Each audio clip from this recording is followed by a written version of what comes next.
It's time for the chip race. For strategy this week, we are joined by a W Coupe main event champion, a Sunday warm-up winner, the 2009 Spanish Poker Tour Grand Finale champion, and most recently, the chopper of the Battle of Malta. Welcome back to the show, Steven Van Zadelhoff. Woohoo! Good to be back, guys. Thanks for having me. Great to have you back, sir. First of all, huge congratulations on that gargantuan result. Last month's Battle of Malta had a record field of 4,657 players. Yeah, insane, right? Insane. Totally insane. We were railing from the sidelines. I think we all managed to min cash, but no one got properly deep in that one from our particular group. But we were watching all the way through. You were the only person we recognised as it got down to 3 or 4 tables, so we were rooting for you the whole way. Awesome. Yeah, that's normally very good news, and that's exactly what is happening often in a 500 buy-in, of course. That's why it's so awesome. You feel your value being so much more compared to 2 spots where you normally play for this amount of money. So yeah, that gives a lot of confidence as well. You feel like you're cruising a bit easier. Sure do. To the hand, it comes from the Battle of Malta final table. There are 4 players left. Stacks are quite flat, but the payouts certainly are not. Irishman Colum Higgins has 26.5 million. Steven, you've got 28 million. Gilda has 36 million and Lisley has 29 million. Payouts are pretty steep here. 75k for fourth, 102k for third, 164k for second, and a whopping 300k. Huge jump for the first place finisher. We almost got it. So with that in mind, and I think we do really have to bear that in mind in this hand, steep payouts certainly create some serious ICM issues.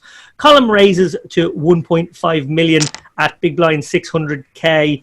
Under the gun or the cutoff with Ace of Diamonds, Queen of Clubs. You flat the small blind with the King 10 of Clubs. Not much to think about here, really. It's hard to imagine these hands doing anything else, frankly. So I'm going to go straight to the flop. Flop comes Queen of Diamonds, 10 of Diamonds, 10 of Spades. Obviously a very favourable flop for you. You check, as you should, and Colum bets 1.3 million into 4.2 million, about 30%.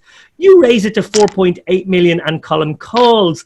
Dara, I'm going to kick off with you. On a wet board such as this, do you like Steven's decision to raise and his sizing? I think this is a spot where we can basically do either option. We can check call or check raise, and we should probably be doing both of them with some frequency. So the decision of whether to check call or check raise in this specific case, I mean, we could just decide randomly, but we can also go on our perception of our opponent and how he'll respond to both options. And also, I guess we can factor in what we think his perception of us might be. So, for example, if he thinks we're a super wild player, then I'd be more tempted to check raise and induce him to get it in now. But if he thought we were super conservative and was going to overfold to a check raise, then I guess I'd probably lean towards a check call. What if we look like a crazy Viking, Dara? Well, then I'm definitely check raising. Seriously though, Steven, I am interested to know the dynamics at the table. They can often inform short-handed spots like this. Were you thinking the same way as Dara's saying here, where maybe a dynamic had been created that sort of leaned you towards the raise more?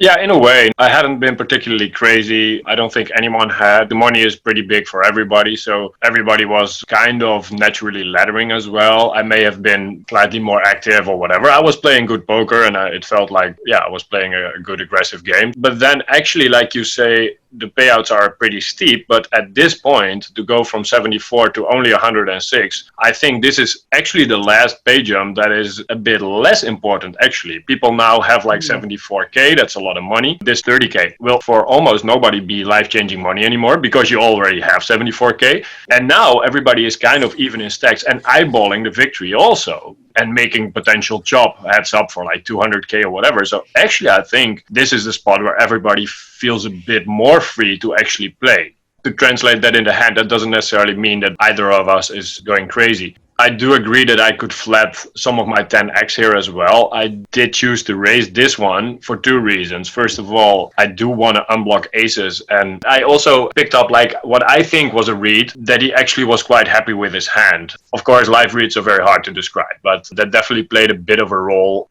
Yeah, it's interesting you've got that sort of physical sense. That would definitely prompt me towards taking the more aggressive action. I'd actually done some commentary on the final table. Actually, I commented on most of the final table, and I agree with Stephen that he wasn't playing crazy. You were the loosest in terms of the amount of hands you were playing, but you weren't playing maniacally post-flop. Yeah, not crazy. Yeah, not crazy at all. Colum, on the other hand, I think was definitely one of the tighter players. So the fact that he calls check raise on the flop does indicate he almost certainly always has something here. Especially because betting the flop to begin with in this situation where you're four-handed for a lot of money should already be a lot more polarized. And he chose to do it now with ace queen. I would not even be totally surprised if people would like to even check this one a bit more. And why? You can see pretty easily, because as played on the turn, I jam and he literally doesn't know what to do. I'm just trying to say I put him in a really, really, really shitty spot here. And that could potentially be prevented by even checking this one a bit more. If you think, for example, that I'm not bluffing enough, which I, of course, can't be sure of, but that may be your read. I think it's very, very tough for a population to show up with enough bluffs in my spot. I think that's a really good point. And actually, Dara, if I can turn to you there, because I know you've crunched these numbers, checking did instinctively feel right to me from his point of view. You've got a hand that tends to stay ahead if it's ahead, and even against the hands that tend to catch up, they weren't going anywhere on the flop to any kind of bet anyway. So there is a lot of merit to letting the card peel off here. Yeah, I agree with that. I actually ran this hand to the solvers twice, once with ICM and once without ICM. And one of the starkest differences between the two solutions was that if ICM is not a factor, he has a pure bet with ace queen when check two. But when ICM is a factor, he's supposed to split between bets and checks. Cool. So checking does make sense for exactly the reasons that Stephen gave.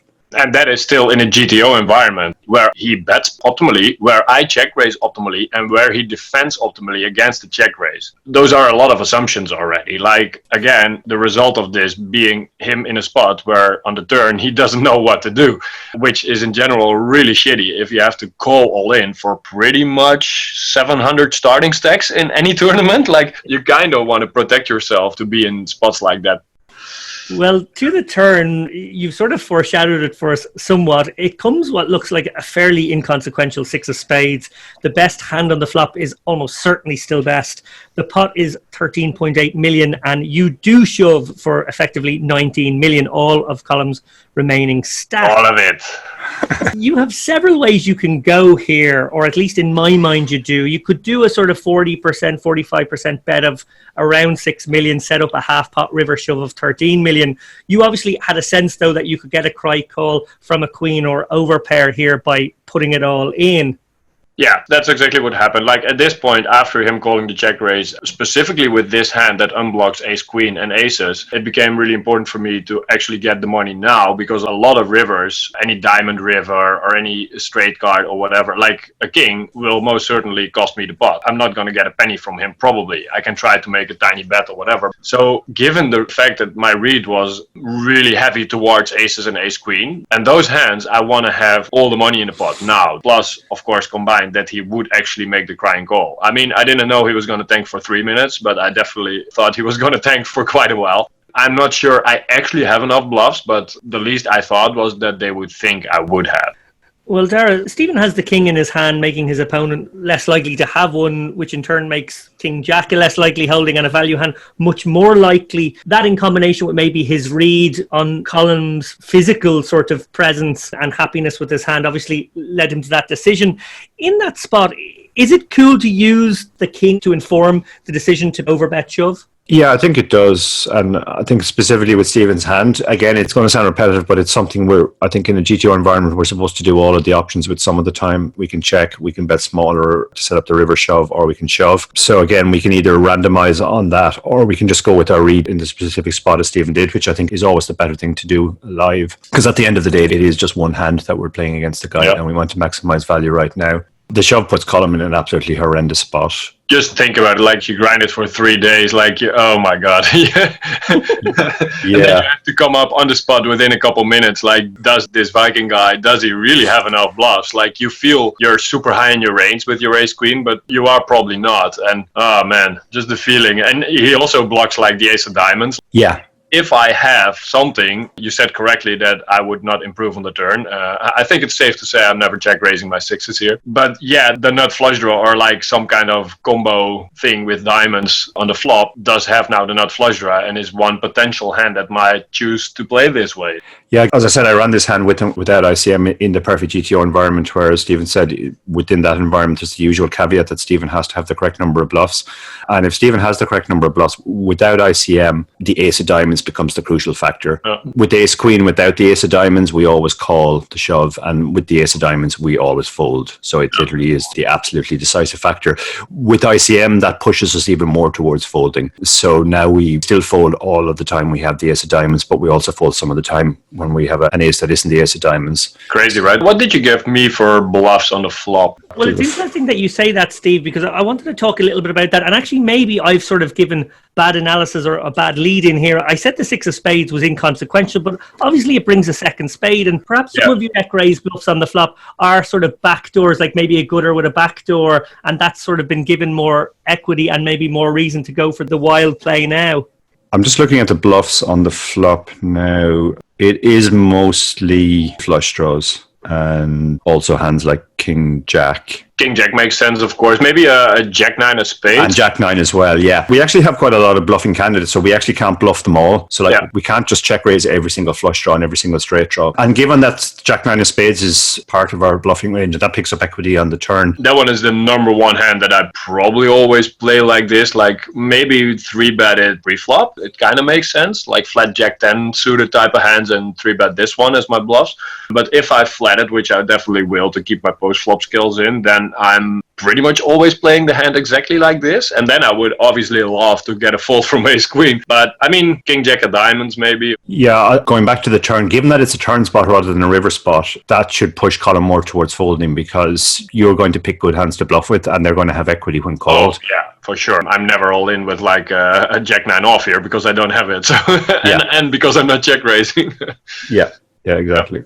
Well, the bad news for Colum was with the hand flipped over, he had only got the 2 outs and you did manage a huge hold. Stephen, that hand propelled you to that heads-up chop for north of $250,000. Incredible result. A very cool hand showing the benefits of fast playing your monsters sometimes. Thank you very much, Steven Van Zadelhoff. Thank you very much. Thanks for having me, guys.